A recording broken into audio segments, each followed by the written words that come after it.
Daily Wire co-CEO Jeremy Boring has stepped down. What do I think is really going on here? I'll give you my assessment. Also, megachurch pastor Robert Morris has been officially charged in the state of Oklahoma with indecent acts against a child. We will give you the breakdown of that sad story, but also why we have to be reminded of hope in the midst of a tragedy like that. And we've got a little lighthearted segment at the end of today's episode that you don't want to miss. It's brought to you by our friends at Good Ranchers. Go to goodranchers.com, code Allie. That's goodranchers.com, code Allie.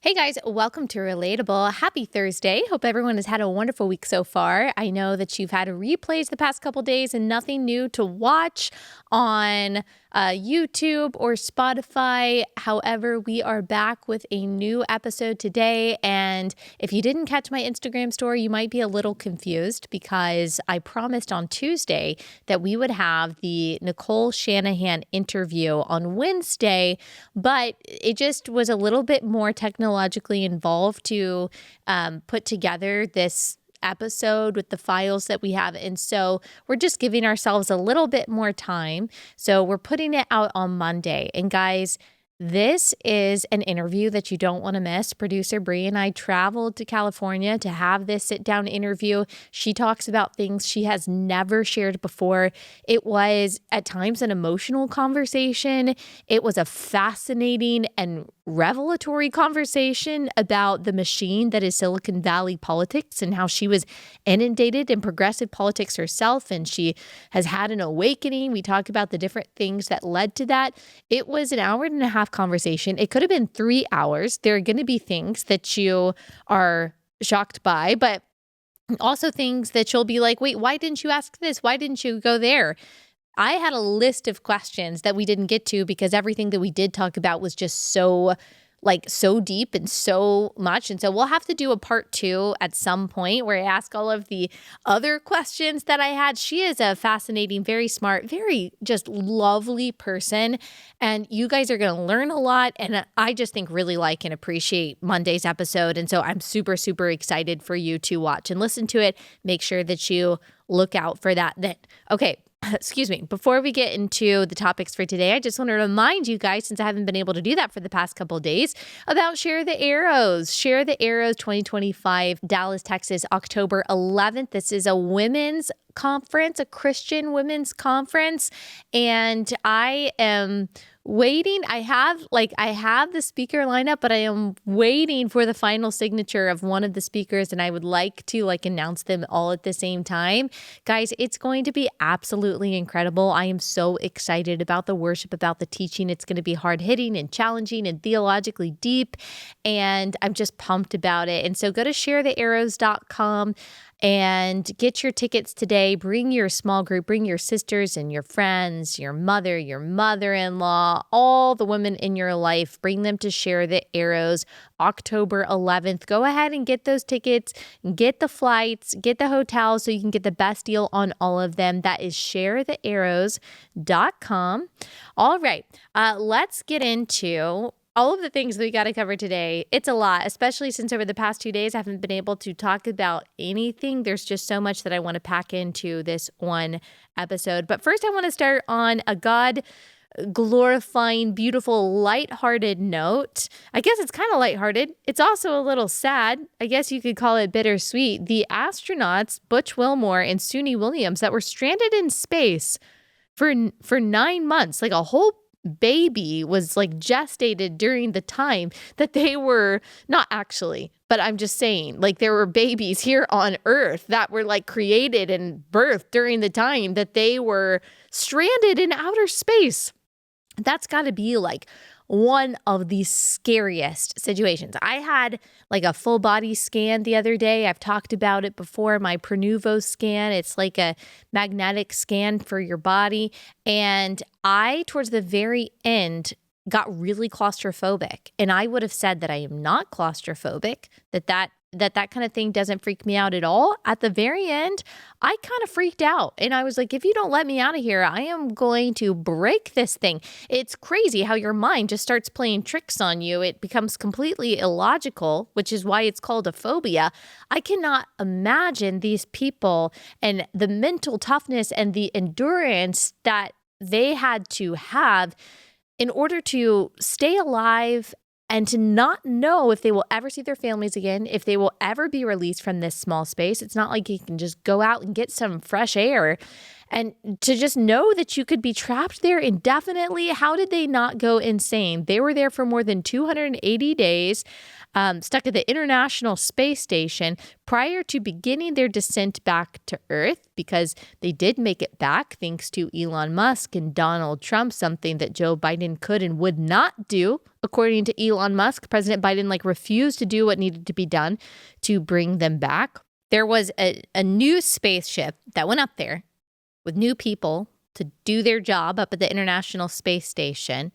And then that shuttle took them back down to Earth. And so after the new people got up there, CBS managed to interview them. Okay, so these people are in space and CBS is interviewing them, which is amazing. I can't even get Wi-Fi in some places in the middle of a city, and we have the technology to interview people from space. It's crazy. So CBS interviewed these people from space before they came back down to America after their rescuers had gotten there.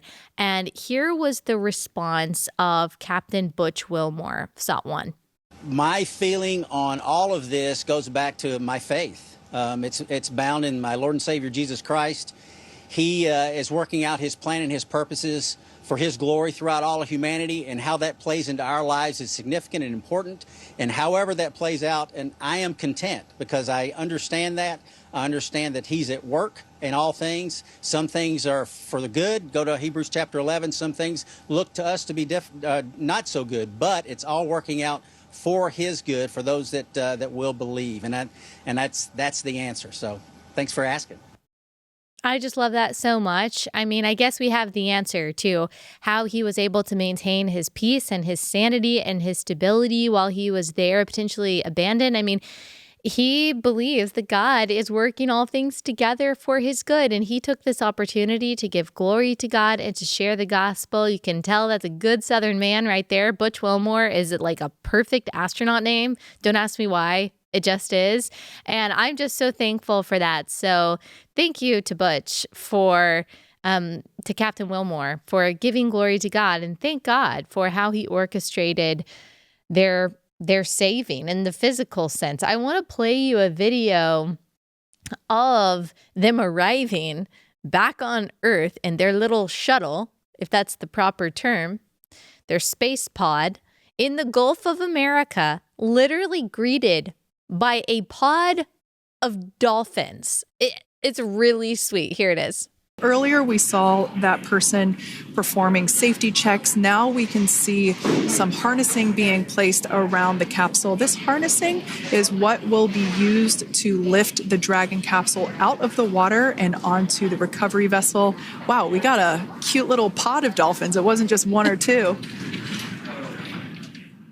Okay, I mean, that's just incredible. It looks like there's a rainbow. There's literally dolphins greeting them back. I think that is even orchestrated by the Lord. Of course it is. And just to a really sweet moment. And again, just to reiterate, this did become political, like many things that we've realized over the past couple of months since President Trump has gotten in office, that much of what was not happening under the Biden administration was not inevitable, or what was happening under the Biden administration, it was not inevitable. They were the results of specific choices by the Biden administration. SpaceX CEO Elon Musk said in a March interview with Joe Rogan that he told then President Biden, so this is several months ago when Biden was president, that SpaceX could bring the astronauts home, but Biden refused. Butch Wilmore was asked in an interview from the International Space Station in March about Musk's claim, and he said that Musk's statements are factual. He didn't know much else besides that. But of course, now because of SpaceX. This is SpaceX Dragon. Because of the efforts of the Trump administration, they are back home. So just praise God for that. I am sure that their families are just so thrilled. I can't imagine the joy that they're feeling right now. So praise the Lord for that. All right, we've got a much less lighthearted story to get to, but very important. In just a second, let me pause and tell you about our first sponsor for the day. That's Adele Natural Cosmetics. Y'all, I love Adele Natural Cosmetics. I always tell you that I'm using their skincare every day. That is true. I use their essential cleanser even when I've got my studio makeup on, which is a little heavier. I use their essential cleanser and I feel like my skin is not only totally clean after I use it, it's not this, sudsy kind of like soapy cleanser. It's oil-based. It feels like olive oil. I feel like my skin is totally clean, but also just really moisturized and glowing. But one product that I don't talk about or haven't talked about as much, but I use every week is their exfoliant. So it looks like red clay and it smells like coffee. It really wakes up your skin. I don't exfoliate that often because my skin is sensitive, but especially like after I travel and I just feel like I need a new layer of fresh skin, I use their exfoliant and it works really well. Like everything Adele Natural Cosmetics makes, it is truly holistic, all natural ingredients, nothing fake, nothing synthetic, everything from God's medicine cabinet. That includes their makeup. I use their moisturizing foundation, their blush. It's all really good. Plus, this is a Christian family-owned company. They make all of their products by hand. It's just a win all around to support them. Go to AdeleNaturalCosmetics.com. Use code Allie for 25% off your first-time purchase. That's AdeleNaturalCosmetics.com, code Allie.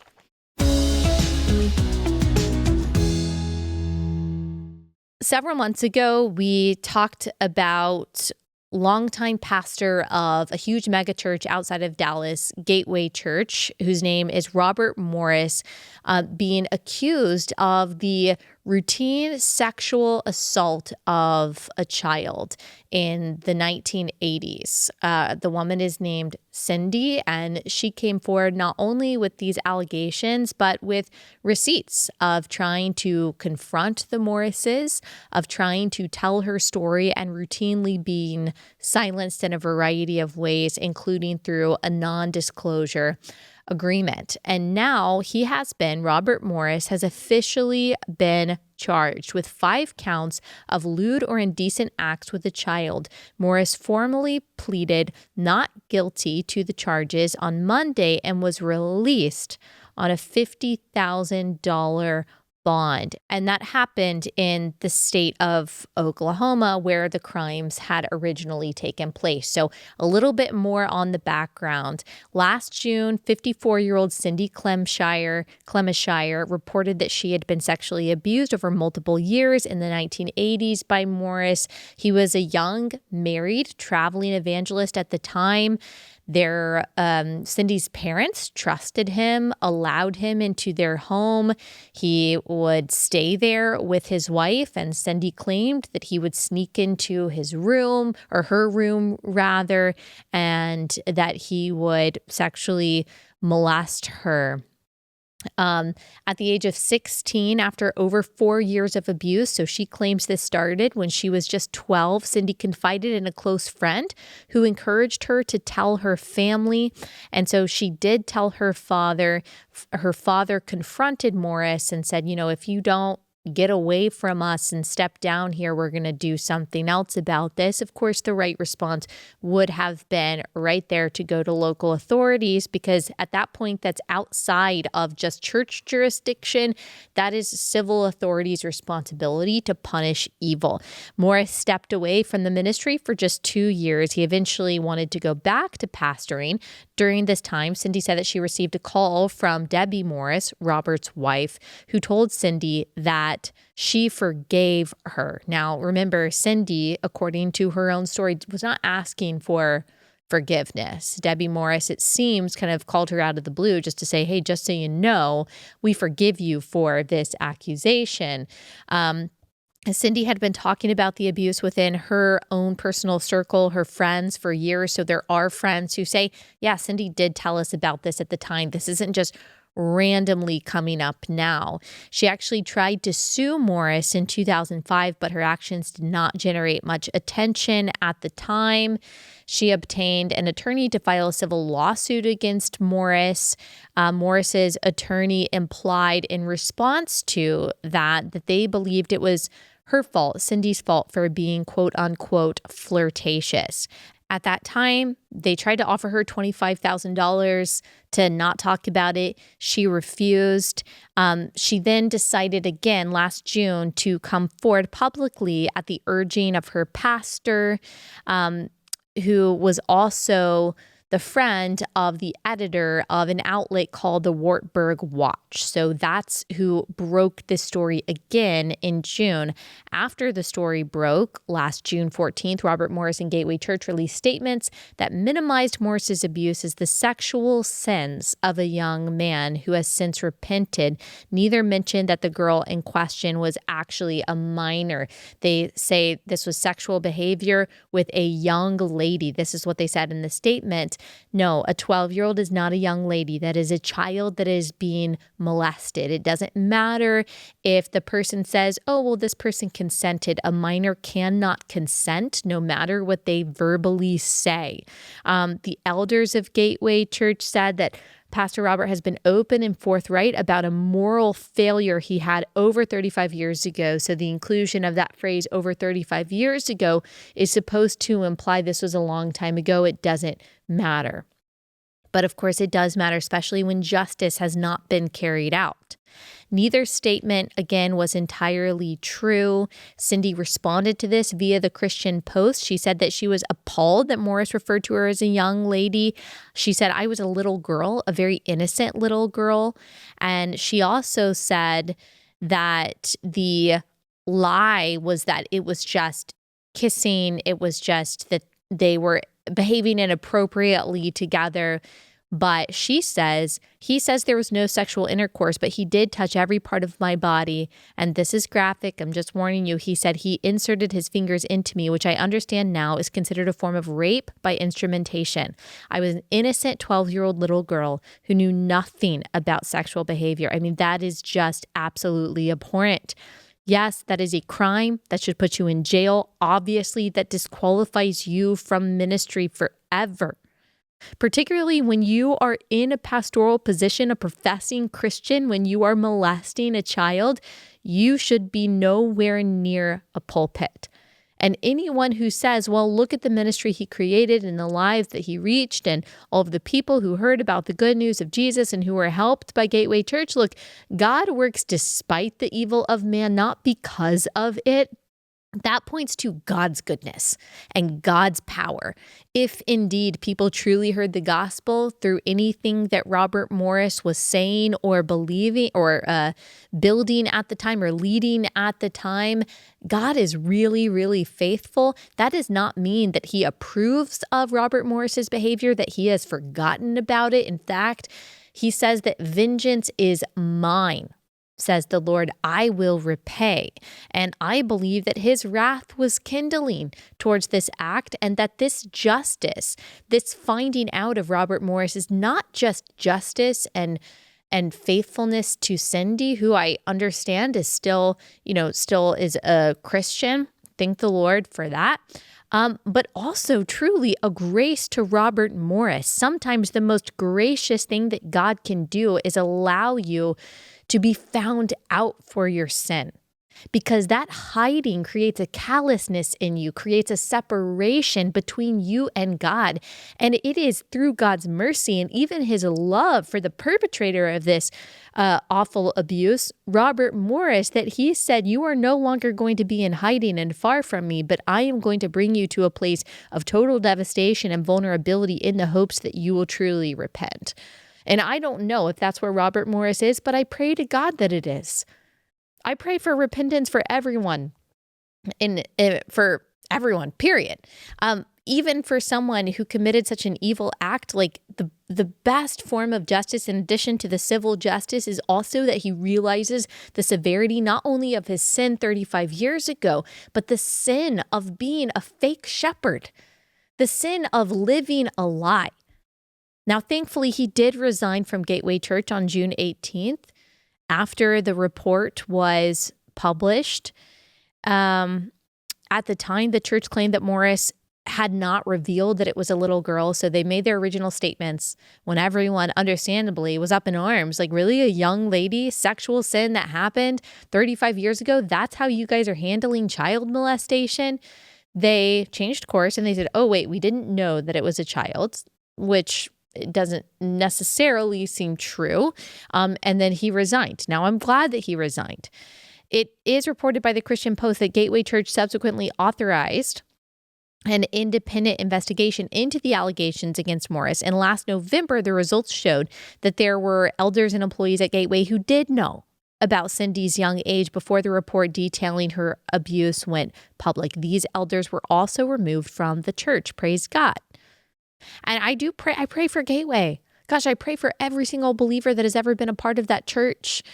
Like, when you trust, whether it's, no matter what pastor it is, and we talked about a lot of pastors who have failed in different ways recently, that is really rocking for your faith.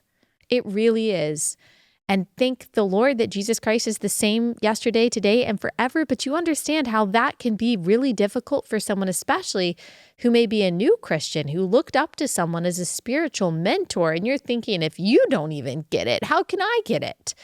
And of course, we have so much grace and we preach the gospel over and over again to ourselves and to those people. But have compassion for people who are rocked by things like this, because this is really tough. This is really tough. So pray for Gateway Church that they would have a leadership and elders and a pastor who believe truly in the gospel, who are living that out in every area of their lives. To have integrity means to have your life integrated. So all different parts of your life are integrated in the gospel of Christ. There's no part over here that is like secret sin that you allow to fester, because that's how Satan creates a foothold. And then he's used this to try to shipwreck the faith of people, to try to test people's belief, not in Robert Morris, but in God himself. And we know that the gates of hell won't prevail against the church, and we're thankful for that. But we got to pray for this local church too. They would put good leadership in charge who believe in the gospel, preach the gospel, who believe in the authority of God's word and live those integrated lives. All right, we've got more new information about this in just a second, but we've got quite a few ads to get to today. Since we didn't have new episodes for the past couple days, we've got more than usual. Let me pause and tell you about our second one.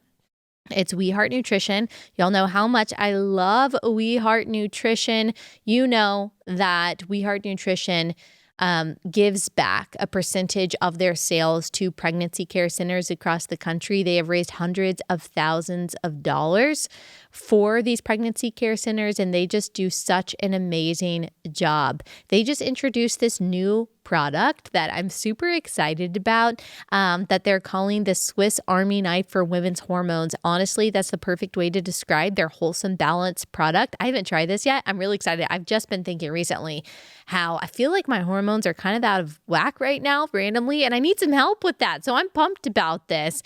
They formulated it using clinically backed ingredients that do so much for women's health. It has things like saffron, ginger, curcumin, and key B vitamins, all in research-supported doses so that your body can actually absorb it. If you struggle with PMS symptoms, if you're pregnant, fighting morning sickness, if you're in perimenopause, you need this. I'll try it and I will give you my honest assessment if it's helped me. I'll give it 3 months and I'll give you my honest assessment for how I feel it's helped me. Go to weheartnutrition.com, grab your first bottle of Wholesome Balance, use code Allie for 20% off.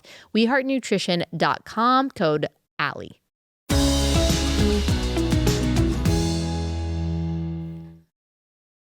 So in Oklahoma, Morris was indicted last week on 5 counts of lewd or indecent acts with a child by a multi-county grand jury in Oklahoma. The Oklahoma Attorney General's office noted that the statute of limitations is not applicable to the charges against Morris. Again, thank God for that.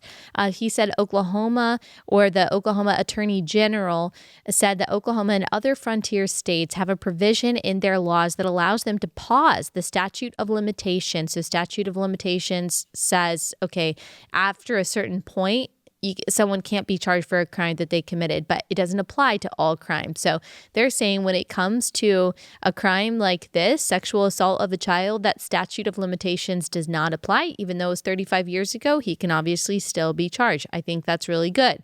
Since Morris was a traveling evangelist who did not reside in Oklahoma when he is alleged to have committed the crimes, Drummond, the Attorney General, and his prosecutors argue that there was a pause on the statute of limitations. Okay. So that changes what I said just a little bit. So it does have to do with the crime, but it also just has to do with the fact that the statute of limitations doesn't apply here because he was not actually a resident of Oklahoma. He was traveling around, and so that changes the policy around the statute of limitations.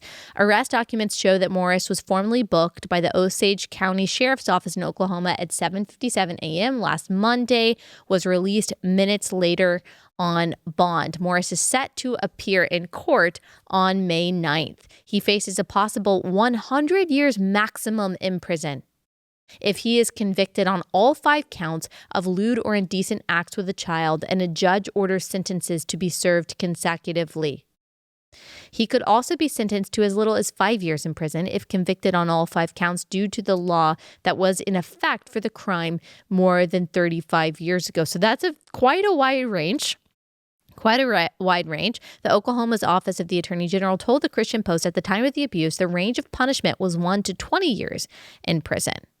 The additional restrictions based on the victim's age were not in effect in the law at the time of Morris's alleged crime. So 1 to 20 years, the reason why the lowest he could be sentenced, the lowest amount of time he could be sentenced to is because there's 5 counts. So that would be 1 year for each count if he is charged with all 5. So he could be, I guess, theoretically, if he was found not guilty on all of these, he could spend no time in jail, or he could spend just 1 year in jail if he is only found guilty of one of these charges. But if he's found guilty of all 5, minimum 5 years, up to 100 years in prison. Again, the math works out because if the maximum 35 years ago was 20 years for these charges, then 5 times 20 is 100. So I doubt that he will get 100 years in prison, but he does deserve to go to prison. He absolutely does. Just because something was a long time ago doesn't mean that justice should not be served. The government, as instituted by God, we read in Romans 13, is to execute justice against the wrongdoer. It's to punish evil and to reward good. So this, again, is under the jurisdiction of the government, not just the local church, and what is being done here is right. Gateway Church released this statement after the indictment. We are aware of the actions being taken by the legal authorities in Oklahoma, and we are grateful for the work of the justice system in holding abusers accountable for their actions. We continue to pray for Cindy Clemishire and her family, for the members and staff of Gateway Church, and for all of those impacted by this terrible situation. Well, that's much better response than they initially had. Cindy Clemishire shared her story in front of lawmakers at the Texas State Capitol yesterday. Clemishire testified in favor of a Texas bill that would eliminate NDA agreements for survivors of sexual abuse in civil court agreements. About 18 years ago, Clemishire, as we already noted, said Morris offered her a settlement if she signed an NDA. She declined. She said, "I would never sign anything that gave my rights away to share my story, but other people are in more vulnerable situations, and really an NDA should not apply." Like if someone was sexually abused, even if they signed an NDA and they come forward, they shouldn't be, and you can do that, but there is risk. There is potential risk there of coming forward. And she's saying there should be no risk whatsoever for someone to come forward with that kind of information. When asked about Morris's not guilty plea, because he did plead not guilty to all of these charges, Clemishire told the Christian Post, "It did not surprise me. It is my understanding any attorney would advise their client to plead not guilty. It gives the criminal the opportunity to negotiate a plea." So the person, D. Parsons, who originally reported on this for Wartburg Watch, said Gateway Church founder Robert Morris surrenders, expects to plead not guilty. And this person says, if he pleads not guilty, we will know exactly how he treats the truth. Well, I don't think that was ever up for debate. I think that we were all aware of how he treated the truth, the fact that he kept this a secret for 35 years and continued to be in pastoral leadership. So again, continue to pray for all of them. Continue to pray for this entire situation, for Cindy, her family living with this pain for so long, and just pray that they would trust in the saving grace of Jesus and the faithfulness of Jesus, including Robert Morris, including his entire family who has been affected by this. That's what we want. We want whatever Satan means for evil to be redeemed and turned for good. And God is in the business of redemption, and his eternal plan of redemption is always going off without a hitch. He knows who his sheep are. He knows who his people are. There's nothing that can thwart his will, Job 42:2. And we just have to trust in the power and the sovereignty and the goodness, the mercy, the faithfulness of God. Okay, before we get into the rest of that, I have to take another quick pause to get another ad in, and that is Preborn. Y'all, I love Preborn. This is a network of pro-life clinics across the country that is saving baby lives. Let me tell you this story. This is a story of a real client at a preborn pregnancy center. Maddie was in a really tough situation. She wasn't sure who the father of her child was, but after receiving counseling, prayer, a free ultrasound at a preborn network clinic, everything changed. She discovered that not only was she pregnant, but she was actually pregnant with twins. And she found the strength that she needed to choose life. And so instead of feeling like she was alone and in a desperate situation, she was given the information that she needed, the strength, the hope that she needed to keep her babies and parent her children. And that's what your donations are doing. You are paying for the cost of an ultrasound. You are paying for the cost of these facilities that translates into these women getting the help that they need. Their babies being saved, they're ministered to, and they are encouraged, and they are made to feel for the first time sometimes like they are really not alone. That makes a difference not just here, but also in eternity. Your tax-deductible donation of just $28 sponsors one ultrasound. So you could save a lot of babies if you donate even more than $28. However much you can donate to cover the cost of those ultrasounds, you are saving lives. Go to preborn.com/Allie. Preborn.com/Allie to make your donation. Preborn.com/Allie.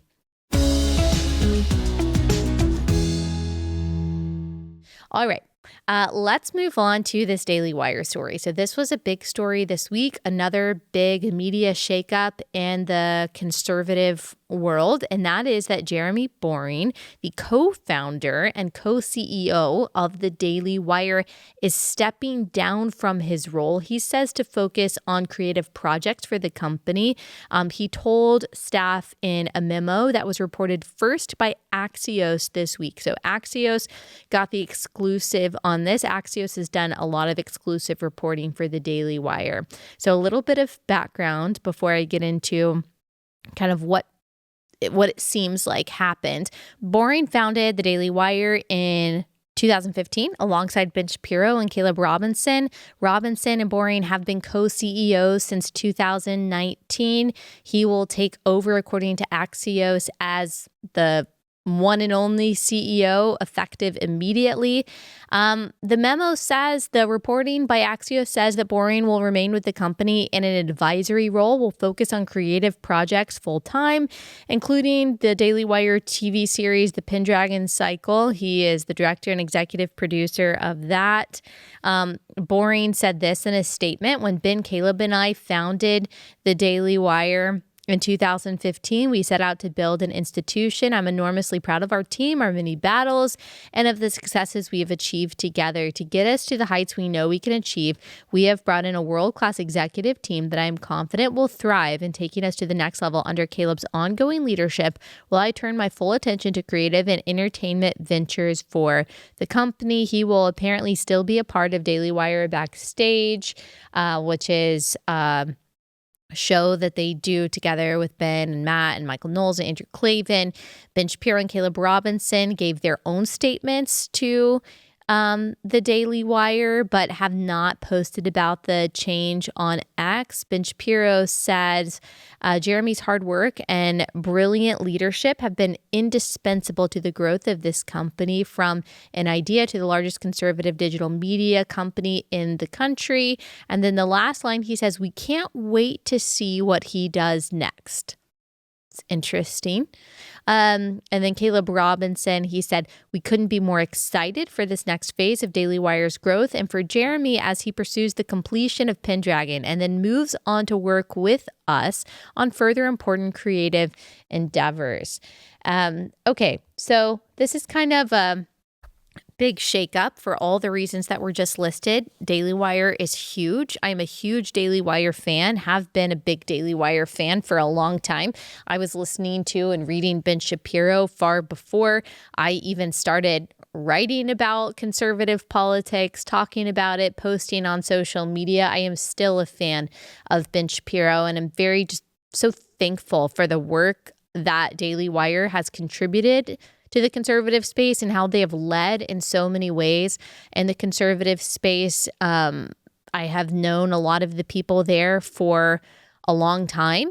And what I think is, I think that there are a lot of things probably going on here that I could speculate, but as I like to do, I just like to look at what is actually being said. And you guys know I'm interested in PR and PR statements and why words are chosen as they are chosen. And when you read a lot of press releases and you read a lot of reports about big transitions like this, you start to pick up on certain patterns and you're able to better interpret them. I think as he stepped down as CEO and he is taking on what they are calling an advisory role, I personally think that he will fully transition out of the company altogether. I think that that is language chosen to try to demonstrate that this is a friendly transition and that this is not some kind of hostile takeover. I think that's what they are trying to communicate to the public. What an advisory role is up for debate. It's vague terminology that is kind of, again, I think intentionally used to communicate a PR message. And the reality is we don't know what really went on and why. We know that they are bringing in a lot of revenue from different revenue sources and a lot of very successful and wonderful creative endeavors. We don't really know what the profits were. Revenue and profit, two very different things. What we know is that there were two very profitable shows that ended over the past year. We've got Candace Owens, very profitable show, and we've got Brett Cooper, very profitable show. People who built their brands and their audiences almost from scratch that I assume we're probably bringing in a lot of people to the Daily Wire, a lot of money to the Daily Wire. And both of those shows ended in different ways for different reasons. But I imagine that was a hit on Daily Wire and that they were kind of looking at the lay of the land, looking at their profits and thinking, okay, we got to change something, but we got to do something differently here. And, yeah, I don't know. Obviously, I don't know all of the details, and I will read you some of the responses of the people that used to work there. But just as an outsider looking in who only has a little bit of insight into how all of this works, that is my assessment. Reading in between the lines on what's being reported, the statements that are being made. When I see that Ben Shapiro and his statement says, I look forward to seeing what he does next, that indicates something for me, because in the Axios report, and even in what Caleb Robinson said, Jeremy Boring, it seems, was going to stay there. He's going to stay there and he's going to do these creative projects with the Daily Wire. And when Ben Shapiro says, well, I look forward to seeing what he does next, I'm thinking, well, what do you mean? You just said that they just said that he's going to stay with the Daily Wire. And so I don't know, maybe I'm reading too far into that. Maybe Ben simply means that they look forward to seeing what Jeremy does at Daily Wire. To me, it seems like there's going to be probably a full departure sometime in the near future. And I have no doubt that whatever those pursuits are outside of the Daily Wire for Jeremy, that he will be very successful. He's a creative guy. He started from nothing, helped build this huge company. He is really smart and really good at what he does. And I think whatever he creates next will be really good. And I also think that Daily Wire is going to continue to be successful. You've got a lot of commentators out there saying this is the Daily Wire imploding. No, I think that this is the Daily Wire adjusting and maybe rerouting a little bit so that they remain successful. And I think they will. I do. I mean, they've still got really good talent there. They lost two really big talents, but they've still got really good talent in people like Michael Knowles and Matt Walsh and many others there too. So I think they'll be fine. I think Jeremy Boring will be fine. My guess is that it wasn't quite as friendly and as easy as it's being reported, but any company would want to give that impression to the public. So I don't blame anyone here. But that's my assessment. I'll get into what other people think in just a second. Let me pause and tell you about our next sponsor for the day, and that is Every Life. I love Every Life diapers. We use them in our family, and they work really well.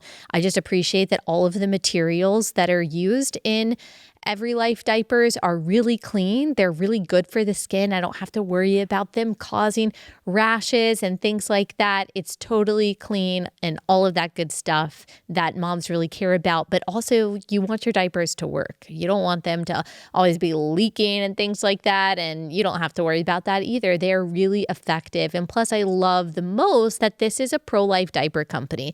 Most diaper companies are actually taking your dollars, donating them to abortion causes and pro-abortion politicians, even Planned Parenthood. You don't want to be a part of that. You want to support a company that is only supporting pro-life causes, are excited for the adoptions, the pregnancies of their own employees, making sure that their employees who are moms and dads are supported, and that is Every Life. Right now, they've got this amazing campaign going on where they are asking people to be prayer partners with them and praying for more babies in 2025. Timothy and I are a part of this. Lots of other Christian couples are too. Sadie Robertson Huff and her husband, Christian, Charlie and Erica Kirk, and many more. We are all praying for those of you who are trying to adopt, trying to have children of your own. Like, we want more Christian moms and dads having babies, and that's what we're praying for. So join us. Sign up at everylife.com/pray. That is everylife.com/pray.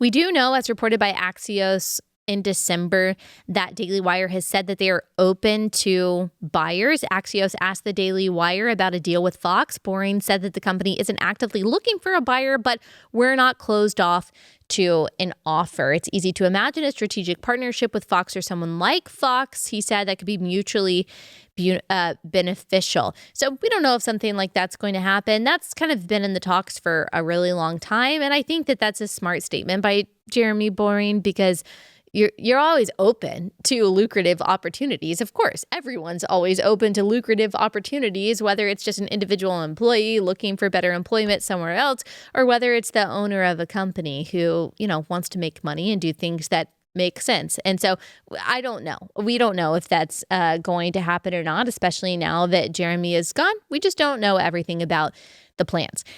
Okay, Brett Cooper. She left there just a few months ago. She built this huge channel, the comment section, that, had just incredible engagement. She's got over 1 million followers on Instagram. She is, I think, like the conservative voice for Gen Z. She does such a good job.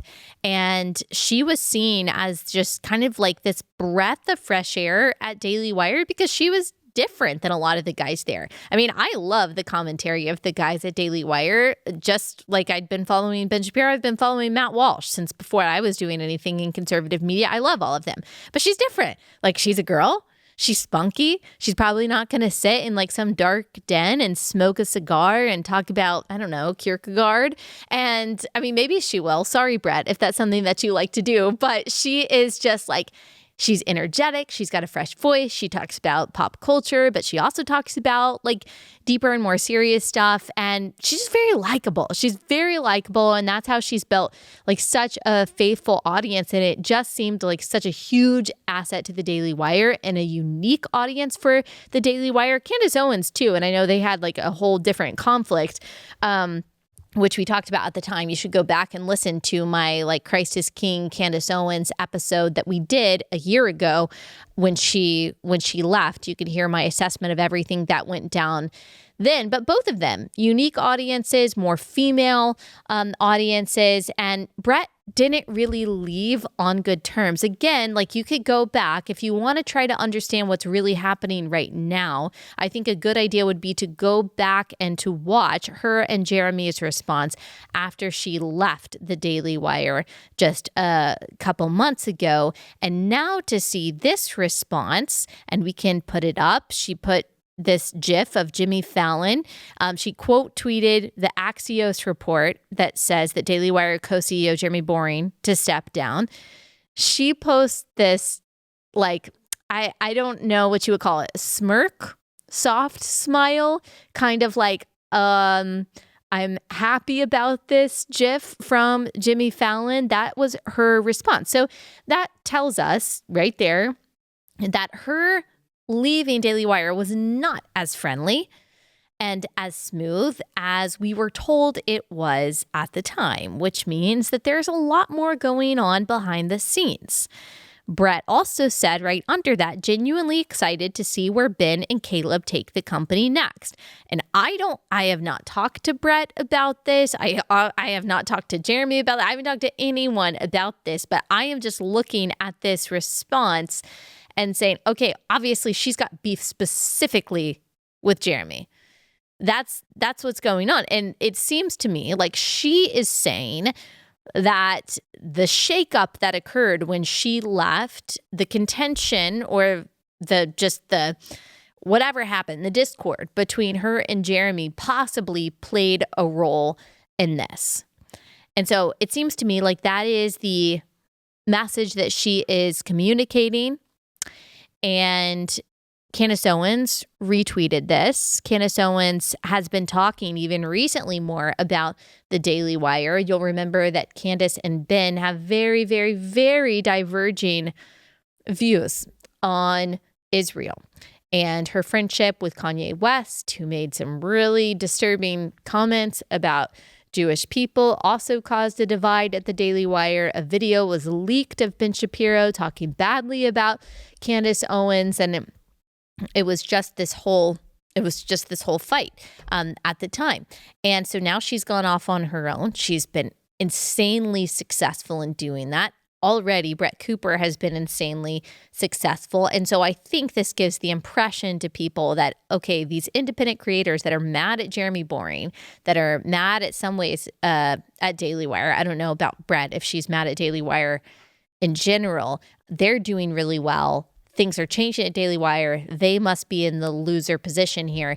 That's not necessarily my assessment. I think Owens and Cooper are doing amazingly well, and they will continue to do amazingly well. I also think the Daily Wire will be fine. But Candace said she's celebrating the fact that Boring stepped down, saying that Boring stepping down was tremendous news. She also pointed to the statements Ben Shapiro and Caleb Robinson gave to the Daily Wire, adding that if they were excited about this decision, then she could be as well. So again, this is implying that Candace Owens' beef was specifically with Jeremy Boring. Now, she also did have public beef with Ben Shapiro. So it's not just Jeremy, but it seems like she's got a specific issue with Jeremy too. She points out that there was no new title announced for Jeremy Boring. So that indicates to her, she says, that he also might be leaving. So that was about all of the kind of like insight and commentary that she gave. She did a whole video on this, and she did a video, I think, on the Daily Wire last week too. You can go watch those and see her assessment if you're interested in that. This also comes on the heels of yet another Christ is King controversy. You'll remember when she left Daily Wire, that was a whole big debate because after she left, after she was fired, she posted Christ is King. People thought that this was like they interpreted this some as a direct attack on Ben Shapiro, who is Jewish, who obviously doesn't believe Christ is King. And there was this whole debate about whether it's anti-Semitic to say Christ is King and whether people are using anti-Semitism as a way to silence Christians from using this refrain. I have talked about this. I talked about this on Glenn's show last week. Then Jordan Peterson, he led this report that was recently published that said Christ is King has been co-opted by these anti-Jewish voices in order to attack Jews, and they're using his name in vain. Now, this is kind of like an aside from everything I've been talking about, but this is all happening at once, and like I do think all the context of this matters. I mean, my quick take on this is that, yes, there are people who use Christ is King in vain. Like you can see the posts on X where people are like, Christ is King, you dirty Jew. Like, I think it's pretty safe to say that that person is not a Christian and that they are using it in a way to attack someone who is not Christian, to attack a Jewish person that is using the Lord's name in vain. That is a sin. Do I think that everyone who uses Christ is King, or even most people who use that refrain, Christ is King, that they are directly attacking Jewish people, that they are being anti-Semitic? No, I don't think that. I think that is a true phrase. And it is a refrain that Christians have used, that Christians can use. I don't think people should stop themselves, hinder themselves from saying Christ is King when just because they're afraid of someone calling them anti-Semitic.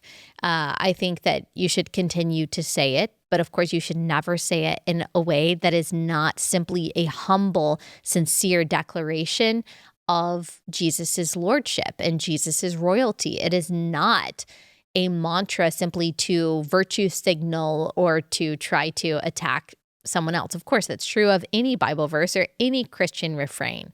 And so that was a debate then. This is another debate now. Candace recently talked about this before she even knew that Jeremy Boring was going to step down. Of course, people are trying to put the puzzle pieces together and say that this is all kind of like affecting one another.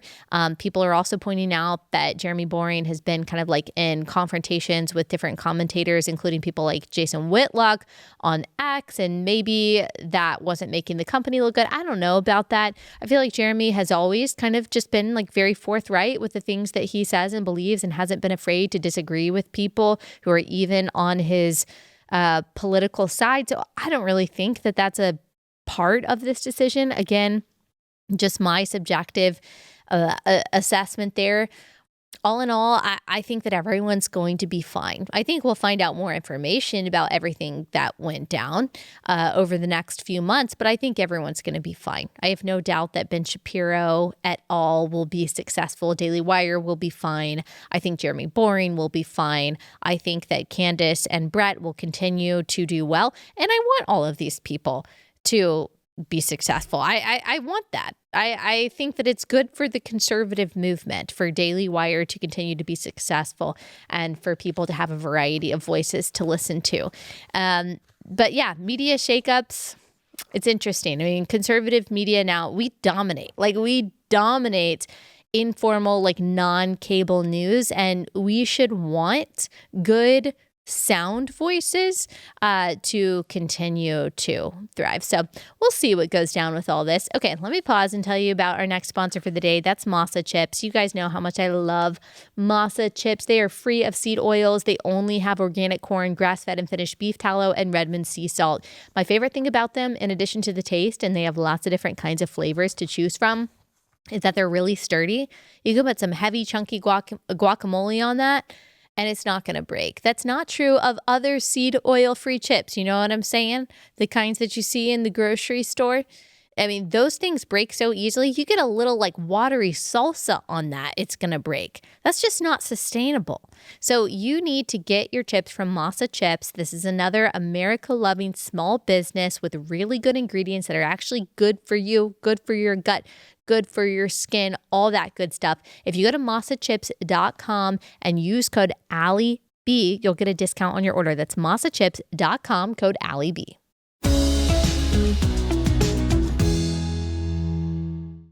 Okay, Bree. I think we did something bad. I think we contributed to Dylan Mulvaney's book getting on the New York Times bestseller list. I regret all of it. I regret all of it. Would he have been able to do it without Relatable? We talked last week about it, so you should go watch that episode. But guys, with like 2.5 stars on Amazon and like 19 reviews, or like 30 reviews maybe, and never breaking the top 100 on Amazon, he somehow made the New York Times bestseller list. He somehow did it. Strange. Yeah. People might not know the New York Times bestseller list is not an objective list based on sales. It is a curated list it's editorialized by the people who work at the New York Times, which is why it always is amazing when a conservative book is on there. That's why we were shocked that my book went on there. But there are some books that even if the editors at the New York Times do not like it and they completely agree with the message, they might put it on there for a variety of reasons. Either like the sales are just so high that you just can't deny it and it would be ridiculous not to put it on there. Or it is starting important conversations, cultural conversations that maybe the New York Times doesn't agree with, but they could see how it's causing buzz. And I'm very thankful that my book did sell well, and it still is causing a lot of conversations. Some people who have actually read it and are giving proper assessments, and some people who have not read it and are virtue signaling by giving their knee-jerk reactions. But yeah, it does show you when a book that doesn't seem by the objective metrics that we can see to be selling well and still makes the list, you see the bias of a place like the New York Times and like the things that they include there. Just very, very disturbing stuff. And I just encourage you to go back and to listen to or watch that episode. Also, were you going to say something? Oh, I was just going to add that now he is going to have a podcast also. So I wasn't going to tell them that, Brie. Oh, sorry. I was going to keep that part a secret. Yeah, I guess that's more free promo. But yeah. Do you think he wants to come on?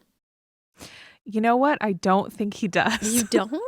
Based on him blocking all of us on Instagram, I don't think he does. But maybe one day. Yes, after Jesus Christ saves and redeems him. Yep. He still does have a good singing voice. Yeah, beautiful voice. Yeah.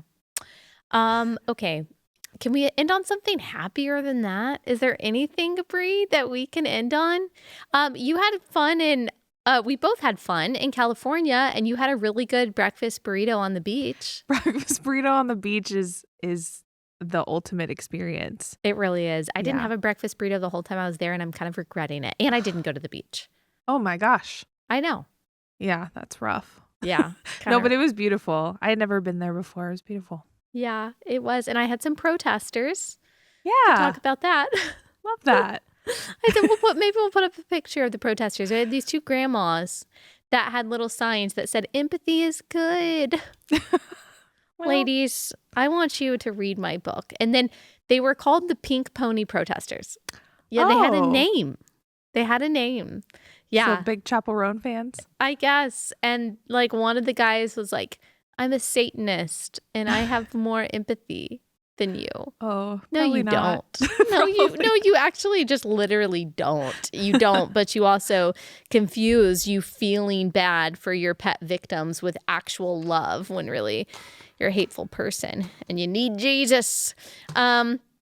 Yeah, I've had protesters since 2018 at a lot of my events. It doesn't always happen, but almost every time I'm in California, it happens. But I love California. Shout out to Christians and conservatives in California. Y'all are especially awesome and strong. Do you go out and talk to them?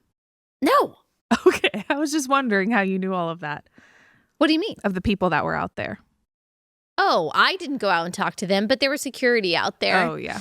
And so I got pictures and they told me that they have a name. They were very organized protesters. They even filled out a form beforehand telling the Granada Theater, we will be there protesting.